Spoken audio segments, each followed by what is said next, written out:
Hi friends, माझं नाव सूरज आहे. मी 22 वर्षाचा तरुण आहे व मी BA सेकंड इयरला शिकत होतो. खेडेगावात माझ्या शिक्षणाची सोय नसल्याने मी एका छोट्या शहरात शिक्षणासाठी आलो होतो. तिथं मी रूम करून राहत होतो. सकाळी 7 ते 11 मी कॉलेज करायचो आणि मग एका दुकानात काम करायचो. काम करून आलेल्या पैशात मी रूमचं भाडं आणि जेवणाचं भाडं भागवायचो. यामुळे माझ्या घरच्यांनाही खूप बरं वाटायचं, कारण त्यांच्याकडे माझ्या शिक्षणासाठी फारसे पैसे नव्हते. मी ठरवलं होतं आपण फक्त शिक्षणाकडे लक्ष केंद्रित करायचं आणि एखादी नोकरी मिळवायची. पण नकळत या वयात काही चुकाही घडतात. तशीच चूक माझ्या आयुष्यातही घडली होती. आमच्या रूम मालकाला 2 मुली होत्या. त्या दिसायला खूपच सुंदर व देखण्या होत्या. गल्लीतील प्रत्येक वयात आलेलं पोरगं त्यांच्यावर लाईन मारायचं. मोठ्या मुलीचं नाव सविता होतं, तर लहान मुलीचं नाव मोहिनी होतं. त्यातील मोठी मुलगी कॉलेजला होती, तर तिची लहान बहीण 12वीला होती. त्यांचे आईवडील दोघेही नोकरीला होते, त्यामुळे सकाळी ते कामावर निघून जायचे.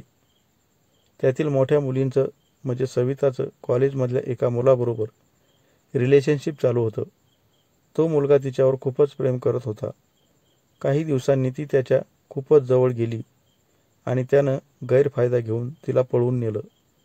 यामुळे तिची बहीण मोहिनी एकटीच राहिली होती. त्यांच्या आईवडिलांनी त्यांना शोधण्यासाठी खूप प्रयत्न केले होते, पण ते फोनवर म्हणायचे, आम्ही लग्न केलं आहे आणि आता आम्ही इकडेच राहणार आहोत. घरात मोठ्या मुलीने असं केलं म्हटल्यावर लहान मुलगीही असंच करेल, यामुळे तिचे आईबाबा तिची काळजी घेत होते. पण 12वीची परीक्षा झाल्यामुळे मोहिनी घरात एकटीच असायची. त्यांच्या घरच्या बाजूलाच माझी खोली होती. परीक्षा झाल्यापासून ती माझ्याकडे वेगळ्याच नजरेनं पाहत होती. तीही वयात आली होती आणि मीही वयात आलो होतो. यामुळे दोघांनाही एकमेकांचं खूपच आकर्षण वाटत होतं. पण तिच्या आईबाबांचं माझ्याकडे लक्ष असायचं. ते कामाला निघून गेले की ती माझ्यावर लाईन मारायची. हळूहळू ती माझ्या खूपच जवळ आली होती. अभ्यासातील काही अडचणी घेऊन ती मुद्दाम माझ्याजवळ यायची आणि बराच वेळ गप्पा मारायची.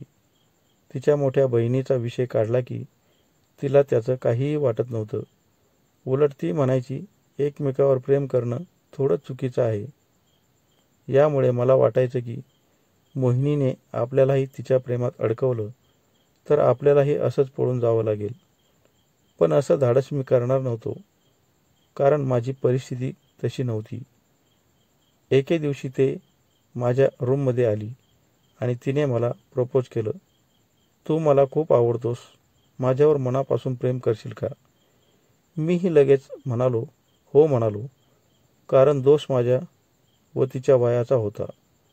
हळूहळू तिने माझ्याकडून सर्व काही करायला सुरुवात केली. तिला एवढी चटक लागली होती की ती मला कामावरही जाऊ देत नव्हती. त्या बदल्यात ती मला पैसे द्यायची आणि म्हणायची, कामावर अजिबात जाऊ नकोस, मला इथे करमत नाही. नुकत्याच वयात आलेल्या त्या मुलीचा मी उपभोग घेत होतो, पण मनात भीती तिच्या आईवडिलांची होती. त्यांना आपला पराक्रम समजल्यावर ते आपल्याला इथून काढून देतील. पण घरच्यांना काय सांगायचं हाही विचार माझ्या मनामध्ये यायचा. असा विषय मी तिच्याकडे काढल्यावर ती खूपच चिडायची आणि मला म्हणायची, आपण फक्त प्रेम करतोय, त्यामुळे तू अजिबात घाबरू नकोस. माझ्या आईबाबांनी पाहिलं तर माझं नाव सांग. ती असं म्हटल्यावर मला वाटलं त्या कामासाठी फारच पुढे गेली आहे. ती माझ्याशी एवढी एकरूप झाली होती की त्या वयात ती मला नवऱ्यासारखं वागवत होती, पण तिला बायकोसारखं वागवण्याची माझी हिंमत होत नव्हती. मी फक्त तिचा उपभोग घेत होतो. ती त्या कामासाठी नवीनच असल्यामुळे सुरुवातीला तिला खूपच त्रास झाला होता. ती चालताना ते मला दिसायचं.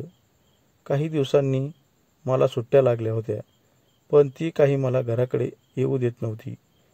पण एके दिवशी गाडी घेऊन माझा भाऊ आला आणि मला घेऊन गावाकडे आला. यामुळे 2-3 दिवस ती खूपच रडत होती आणि मला माघारी बोलवत होती. यामुळे काही दिवस मी गावाकडे राहिलो आणि 5व्या दिवशी पुन्हा कामाचं कारण सांगून तिच्याजवळ आलो. मला पाहिल्यावर ती खूपच खुश झाली होती. ती मला म्हणाली होती, आता परत जाऊ नकोस, नाहीतर मी तुझ्यासोबत येईल.